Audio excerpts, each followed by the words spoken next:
नमस्कार, स्वागत आहे तुमचं आपलं यूट्यूब चॅनल VG क्लासेसवरती। तर बघा, मुख्यमंत्री माझी लाडकी बहीण योजनेअंतर्गत ज्या उमेदवारांनी अर्ज केले होते तर त्यांची लाभार्थी यादी येथे आलेली आहे। या व्हिडिओमध्ये आपण ती यादी कशा प्रकारे डाउनलोड करू शकता आणि त्यामध्ये तुमचं नाव चेक करू शकता तर ती सर्व माहिती या व्हिडिओमध्ये आपण घेणार आहोत। तर पहा, वेळ वाया न घालवता सुरू करूया आजचा आपला व्हिडिओ। तर बघा, ज्यांचं जे आहे, ज्या उमेदवारांनी या योजनेसाठी अप्लाय केलेलं आहे आणि ज्यांचं स्टेटस बघा अप्रूव्ह झालेलं आहे तर त्यांची यादी जी आहे ते लाभार्थी यादी येथे आलेली आहे।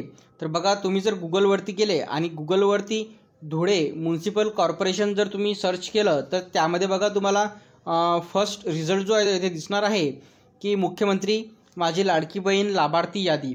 तर या यादीवरती जे सिंपली तुम्हाला तिथे क्लिक करायचं आहे आणि त्यानंतर तुम्ही जी धुळे जिल्ह्याची म्युनिसिपल कॉर्पोरेशनची जी वेबसाईट आहे dhurecorporation.org, तर या वेबसाईटवरती तुम्ही रिडायरेक्ट होसाल आणि जे आहे तिथे PDF डाउनलोड होऊन जाणार आणि PDF डाउनलोड झाल्यानंतर तुम्हाला त्यामध्ये सर्चमध्ये जाऊन तुमचं नाव त्या PDF मध्ये तिथे टाकायचं आहे। त्यानंतर जर तुमचं नाव यादीमध्ये असेल तर ते शो होणार।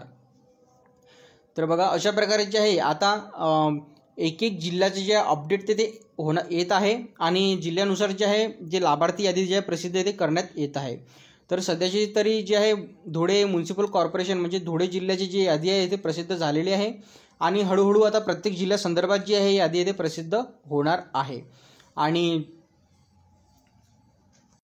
ज्यांनी ते अर्ज केलेला आहे आणि ज्यांचं जे स्टेटस आहे त्या फॉर्ममधलं ते जर पेंडिंग जर दाखवत असेल तर काही दिवसानंतर जे आहे त्यांचा तो अर्ज तिथे अप्रूव्ह होणार आहे आणि त्यांचीसुद्धा तिथे यादी जारी होणार आहे।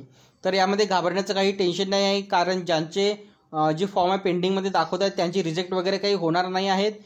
त्यामध्ये जे आहे त्यांनासुद्धा या योजनेचा फायदा तिथे होणार आहे आणि त्यांचं स्टेटस जे आहे लवकरात लवकर तिथे अप्रूव्ह तिथे होणार आहे व त्यांचेसुद्धा यादीमध्ये नाव येणार आहे। तर बघा, व्हिडिओ थांबवता येतेच, भेटूया पुढच्या व्हिडिओमध्ये लवकरच। धन्यवाद।